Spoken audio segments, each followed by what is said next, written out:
In the backyard here, in the shady plot, mostly shady, got a beautiful Japanese azalea. It's just past its prettiest blooming stage. Bleeding hearts, massive amount of bleeding hearts, followed by a geranium and irises. Who can't resist bleeding hearts? All in a row. They're absolutely gorgeous. Tons of little hearts. Hearts of love.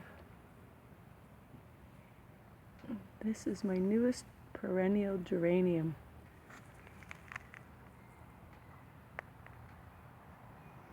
The leaves smell absolutely magnificent. I can smell them just sitting here. Very citrusy. And I got my frog hiding, peeking out. Some shells we brought back from Denman Island last year. That geranium is 3 feet wide, 2.5 feet tall, I would say. Miniature yellow irises, miniature in size. I'm not sure what that plant is. It likes the shade. This end of the plot gets a little too much sun. Got a little house tucked away in there. You can see the house. And in here, I'm going to be planting patty pan scallopini squash. Looks like little miniature spaceships. Pick them fresh and young in the morning. Gonna trellis. They'll grow up that trellis. And moving back here, just scan to the left. The balcony and the deck, which is freshly pressure washed. Raspberries. You get a ton of raspberries off these.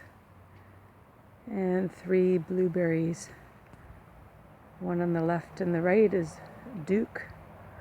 They're early, very early. Blueberries have different seasons: early, mid, late, extra late. One in the middle was moved here because it wasn't doing too well. And it's as old as they are, but I'm hoping that it will work out better here. I'm pretty sure it will. It's already doing fantastic. There's more fruit berries on this than ever before. You can see they're all budding. These are the big ones. Everywhere there's a flower is a berry. It provides me with a year's worth of blueberries combined with the other 3 bushes I have way over there. Back here we have, this is an espalier apple, trained between those 2 posts with one here at the end. 3 different types of apples: a Chehalis, a Spartan, and I think something like a big golden delicious, very, very large yellow apple. In here used to be our strawberry planter, never did very well. So I put turnips in here, and they are rocking it. I have this white cloth to cover it because the cabbage moth really likes them. You can see I've got turnips growing, 2 different kinds. This is the purple top down in here. And that's what I'm trying to get rid of, the snail that's growing up there. This is old cloth, so you get holes in, they eat the leaves and ruin the plants. You lose about 30% of your crop if you don't cover them. So I'm hoping I'm gonna get some. This is probably the biggest crop I've ever grown. I usually avoid it because it's just, that one's just not doing too well. See? Too crowded in. I overcrowded them. Nah, it's an experiment. Back here, oh wow. Look at the alliums. Got a beautiful lavender here on the right. Thyme in front. Lots of grass.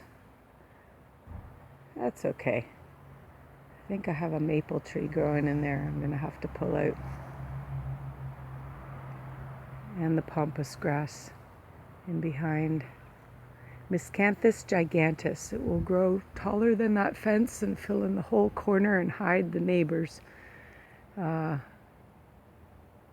Just fill in the back corner of this yard. And we've got the apple tree, which I'm gonna have to spray tomorrow for bugs. It seems to be doing okay. We didn't get a whole lot of flowers. I think we're still figuring out how to prune this thing. That is a massive apple tree.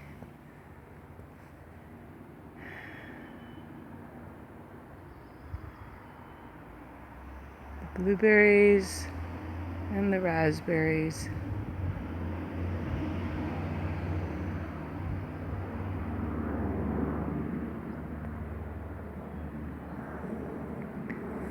I believe I continue this journey